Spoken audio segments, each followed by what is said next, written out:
Olha, o Lula foi a grande estrela do encontro do G77 mais China, que é o encontro aí dos países do sul global com a China, que foi em Cuba. Antes disso, o Lula, em viagem, conseguiu aí vários encontros, está fechando vários negócios para o Brasil e, no mês passado, fez história no BRICS Summit, que é a Assembleia dos BRICS. E agora vai abrir a a Assembleia Geral da ONU e tem mais de 50, são mais de 50 pedidos de reuniões com chefes de Estado de outros países. Quer dizer, a coisa tá muito boa para o Lula. O Lula tá ali com a faca e o queijo na mão na geopolítica mundial. Porém, na capa do Estadão e do Globo, se você lê isso, não. O Globo deixou 3 dos seus maiores colunistas aí para criticar as viagens internacionais do Lula, dizendo que o Lula não liga para o Brasil. O Lula quer aparecer para o mundo. O quê? Cada viagem dessa, o Lula traz alguns bilhões para o Brasil, mas não, ele quer aparecer. Tá. A Eliane Cantanhede diz que o Lula está em baixa, porque o Lula falou em Cuba que o embargo americano contra Cuba é ilegal. Não apenas o Lula pensa isso, na última votação na ONU, apenas Estados Unidos votou a favor do embargo, Israel se absteve e todos, veja bem, todos os outros países votaram contra o embargo a Cuba. Então o Lula não está sozinho nessa. Mas a Eliane Cantanhede tem aí quem paga, quem a mantém como colunista em grandes veículos como Globo News, O Globo, Estadão, quem manda pagar o salário dela são os que estão aí ao lado dos Estados Unidos, né? Então ela tem que dar essa versão. Então a imprensa passou a atacar o Lula. Atacar as viagens internacionais do Lula, isso casa com uma fake news do bolsonarismo, que é a fake news de que, olha, o Lula, ele só quer aparecer para o mundo, o Lula abandonou o Brasil. A Globo passou a atacar isso e é casado com o bolsonarismo. Esse é um dos principais motivos, dizem algumas pesquisas internas aí, que os partidos têm, pelo aumento da rejeição ao Lula. Aumentou a aprovação do Lula na última pesquisa da Datafolha da semana passada, mas também aumentou a rejeição. E a rejeição aumentou mais do que a aprovação. Então, por que aumentou a rejeição? Pessoas, classe média principalmente, que consome muita notícia da imprensa e também consome do WhatsApp, ou seja, consome dos dois, começam a casar as notícias. Que são, olha, o Lula está abandonando o Brasil, olha, a gasolina está cara e a culpa é do Lula. Mas está mais barata do que na época do Bolsonaro, não interessa, está cara e a culpa é do Lula. Olha, o Lula está aumentando impostos. E a imprensa casa a fake news com o bolsonarismo. É um novo projeto de fake news da extrema-direita, que é em conluio com a imprensa, que está sendo utilizado desde o começo do ano, viu? Até no ano passado eles já começaram a fazer isso, mas desde o começo do ano começaram a fazer mais isso. Esse é um dos motivos pelos quais eu cheguei a falar que, olha, esse PL das fake news não vai mudar em nada o gabinete do ódio, porque não prevê prisão. Se tiver um projeto que prevê prisão para quem cria as fake news, mesmo assim vai ficar difícil de tipificar muitas das fake news atuais, porque são meias verdades. No meio disso tudo, o Lula está articulando no Brasil, ou seja, o Lula está lá nos Estados Unidos nesse exato momento, mas ele está articulando no Brasil. Nas últimas semanas, parte da esquerda, muitas máscaras caíram, porque parte da esquerda, que é aquela esquerda que os Estados Unidos gostam, os mesmos que protestaram contra o governo Dilma, os mesmos que embarcaram numa das maiores fake news da história do Brasil. Veja, posso até dizer, talvez a maior fake news da história do Brasil não tenha sido inventada pelos bolsonaristas, e sim por boa parte da esquerda junto com a imprensa. Parte da imprensa ali que era de que a Copa do Mundo era ruim para o Brasil.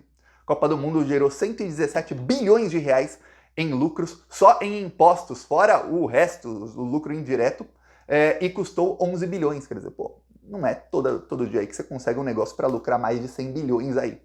Mas parte da esquerda dizia que não vai ter Copa. Queremos hospitais padrão FIFA, lembra disso? E olha que o governo do PT na época tinha sextuplicado a verba da educação e a verba da saúde, comparando a 2002 até 2010, 2011, quando começou esse movimento aí, não vai ter Copa, que começou com a esquerda. Tá. Esse pessoal aí da esquerda também foi escalado pela imprensa, muitos deles têm aí abertura na imprensa, fazem parte de canais de TV, são colunistas de grandes jornais, para criticar o Lula. Começaram aí, utilizando votos do Zanin. Parece que o Zanin, falaram para ele, ó, Zanin, tem que entender que todo voto seu vai ser utilizado para criticar o Lula. Pô. Depois de tudo que aconteceu na Lava Jato, que era um conluio midiático, pô, você foi advogado do caso. Você não percebeu? Você começar a ter voto aí que não tem nada a ver com o que o Lula e seus eleitores esperam de você, é óbvio que você será massacrado. Você acha que você tem um escudo, que só porque você foi indicado pelo Lula ninguém vai criticar? É o oposto. Vão criticar e vão usar isso contra o Lula em momentos futuros. Aí pararam os votos ruins do Zanin. Começou a dar um voto atrás do outro que todo mundo concorda. Então parece que ele viu, ó, você não tem que dar o voto técnico, você é ministro do Supremo, o seu voto é técnico, mas não veja a letra fria da lei, você está ali criando jurisprudências, veja o que é mais justo para a sociedade. A letra fria da lei, todo mundo aí distorce, meu. Todo mundo, você não precisa distorcer a letra fria para achar o que é mais justo. Aconteceu, mudou. Pois bem, mas aquilo foi suficiente para que alguns setores passassem a atacar o Lula. E o ataque aconteceu justo no momento em que o Lula estava negociando com Arthur Lira para obter finalmente a maioria no Congresso. Para quem não sabe, o primeiro semestre de 2023 foi o semestre em que o Congresso Nacional menos trabalhou na história. Nunca se votou tão poucos projetos na história. Você fala, pô, Thiago, culpa do Lula? Não.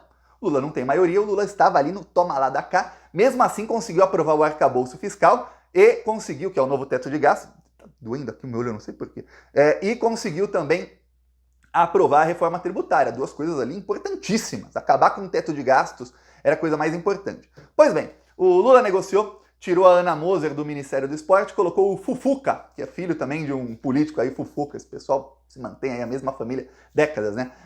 O Fufuca era líder do Partido Progressista, partido do Arthur Lira. Se tornou ministro do Esporte. Pena que saiu a Ana Moser, o Lula também não queria isso, mas no toma lá da cá foi como ele conseguiu ali o mínimo, que ele tenta dar o mínimo, né, para conseguir o máximo do Centrão. Só que o Centrão quer conseguir o máximo e entregar o mínimo para o Lula, para na próxima que o Lula precisar em votações pontuais tentar puxar um pouquinho mais. Então é um toma lá da cá, é um arranca-rabo do caramba, viu? Entre os articuladores do Lula, o próprio Lula articulando por telefone, o Lula articula muito por telefone, muito mesmo. Nos últimos anos, o Lula não tem mais 30 anos de idade, né?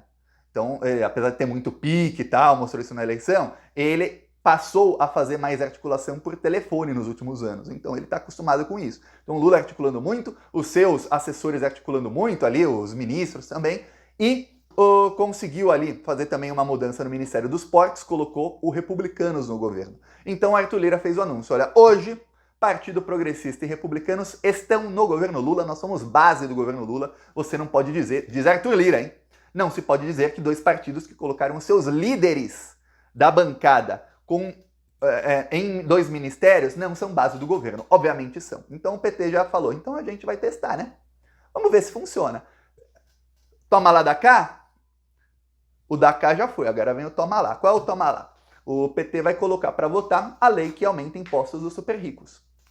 Temos maioria? Então vamos lá. Começa a cobrar impostos dos super ricos. Vamos aí faturar aí para os cofres públicos algumas dezenas de bilhões de reais, para que as pessoas que são bilionárias comecem a pagar um pouquinho de imposto também, não só pobre pagando imposto. Rico tem que pagar, porque pobre não paga imposto de renda? Ah, não paga, tá, mas você compra um celular, você paga. Você assiste o Plantão Brasil ou qualquer outra coisa, você paga imposto na energia elétrica, imposto na internet, imposto para carregar aí o aparelho, para ligar na tomada que você está usando para assistir. Se você assistir TV, é imposto aí para TV, tudo. Tudo que você compra tem imposto embutido e todos os serviços que você usa tem imposto embutido. Já os ricos, obviamente, se uma pessoa tem 10 milhões, não vai consumir 10 milhões de supermercado, concorda comigo?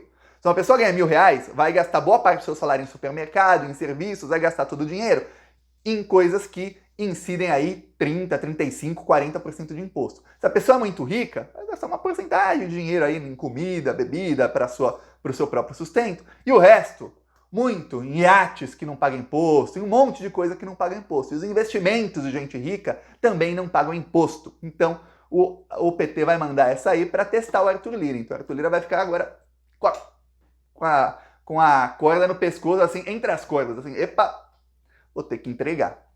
E o Arthur Lira é contra, hein? O Arthur Lira é completamente contra. Muita da gente que financia esses políticos do Centrão obviamente, são esses bilionários e, obviamente, eles são contra eles perderem uma merreca do dinheiro deles, que não vai mudar nada, absolutamente nada na vida desses bilionários. São mais ou menos 2 mil bilionários aí. Não vai mudar nada. Eles vão continuar bilionários, eles vão continuar podendo comer o que querem na hora que querem, comprar um iate se quiserem hoje, amanhã, depois, outro depois de amanhã também, outro no mês que vem. Vão continuar podendo fazer absolutamente tudo de suas vidas, porém a conta bancária vai ter um pouquinho menor.